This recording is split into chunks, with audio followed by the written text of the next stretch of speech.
Welcome to Elon Musk Unwind. In today's video, we are going to see what Elon has to say about the Twitter deal when Twitter officials have refused to disclose the number of fake or spam accounts on their platform. Well, I mean, it really depends on a lot of factors here. I'm still waiting for some sort of logical explanation for the number of sort of fake or spam accounts on Twitter, and Twitter is refusing to tell us. So, this just seems like a strange thing. They claim that they do know, and they claim that they've got this complex methodology that only they can understand. But there should be some, objective way to assert the thing, because this is a material public statement. The threshold issue, yeah. It's a material adverse misstatement. If they in fact have been vociferously claiming less than 5% of fake or spam accounts, but in fact it is 4 or 5 times that number, or perhaps 10 times that number. This is a big deal. It's not this. It's sort of like if you said, okay, I agree to buy your house. You say the house has less than 5% termites. That's an acceptable number. But if it turns out it is 90% termites, that's not okay. It's not the same house. This house is made mostly of termites. Termites leave. Literally, your house will disappear because it's mostly made of termites. So that would obviously just not be appropriate. So in making the Twitter offer, I was obviously reliant upon the truth and accuracy of their public filings. And if those filings are not accurate, it's simply not. It's not. You can't pay the same price for something that is much worse than they claimed. I mean, it's not out of the question. Okay. But I really would, this is, the more questions I ask, the more my concerns grow. So, at the end of the day, acquiring it has to be fixable, and fixable, with reasonable time frame and without revenues collapsing along the way and all that sort of stuff. And so, I really need to see how these things are being calculated, and it can't be some deep mystery that is like more complex than the human soul or something like that. It's got to be, I think we can apply the scientific method to this and try to figure out what's really going on.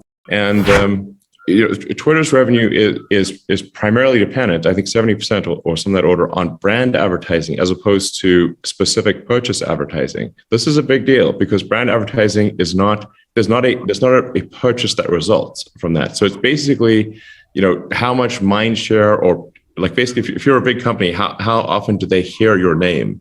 It's as opposed to something where you can directly measure the outcome. So that means that they're somewhat going on faith. And if that faith is undermined or reduced because of the reality of the situation coming to the fore, then Tesla's revenue, or Twitter, start with a T. Twitter's revenue will be significantly impaired, and that's a major problem. Like I said, I was reliant upon their public filings. So to the degree that their public, and this is normal for a public company. If you make a formal filing, that is what investors are relying on, whether they are making an acquisition offer or simply buying some shares. So the accuracy of these filings is important, whether you're buying one share or the whole company. And so if these filings are inaccurate, or if they're sort of potentially blatant, it's a big deal. I don't know. It's sort of speculative at this point. So the worst interpretation would be that they don't want to look too closely at the thing because they might not like the answer. That would be the worst interpretation.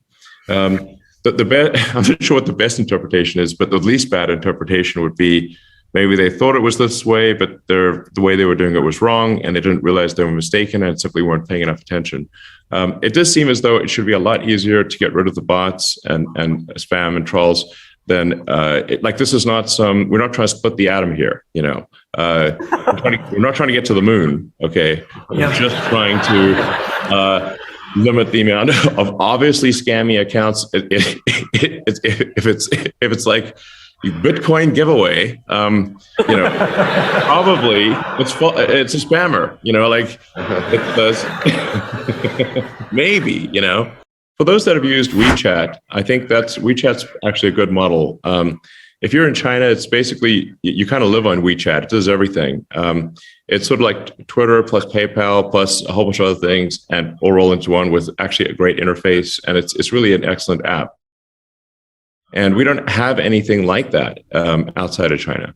So I think such an app would be really useful. And just like the utility of it, of sort of a spam-free thing where you can make comments, you can post videos, you can, I think it's important for content creators to have a revenue share. Now this does not need to be done on Twitter. It could be done from something that's created from scratch. So it could be something new.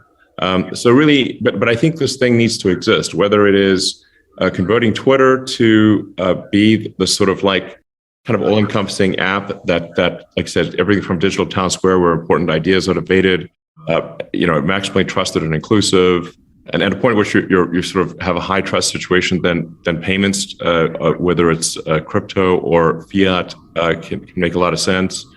We just want something that's incredibly useful and that people love using. But it's either convert Twitter to that or start something new. Those are the two. But it does need to happen somehow. I mean, it's certainly my default inclination is to start things from scratch. I don't buy things like there's still this sort of, like SpaceX was started from scratch. In the case of Tesla, it was like 5 people. There's still this guy, Mark Eberhard, who's the worst guy I've ever worked with, who tries to claim like sole credit essentially for creating Tesla. And if he's so damn great, why didn't he just go, create another car company when he was fired? I was gonna start an EV company with JV Straubel, and based on the AC propulsion T0. And when I asked AC propulsion if it was okay to do that, they said, well, there's also some others who want to create an EV company but have not created one yet. Yes. Would you like to join forces with them? And I said, okay, well, we'll do that. That was a huge mistake. JV and I should have just started the car company ourselves. Instead, we teamed up with Eberhard, Topping and Wright. Big mistake. The actual moral error here was me trying to have my cake and eat it too, which is like, I just want to work on the technology and the product and have someone else be the CEO and sort of run the business operations, because I just like working on technology and product and design. And also I was like doing SpaceX, at the time, and our rockets were blowing up. So it seemed like, okay, this is like, I always wanted to do an electric car company. This is how I can have my cake and eat it too. That was a huge mistake and fundamentally a moral error. So in the end, I had to friggin' be CEO, and I didn't want to be, basically. But it's either that or the company's going to die. So we started with really just nothing, and the T0 prototype from AC propulsion. That's the precursor to Tesla. To be 100% clear, once again, when we created Tesla, when I joined, there were no employees, there was no intellectual property, there was no prototype, there was no nothing. Yeah. To be crystal fucking clear.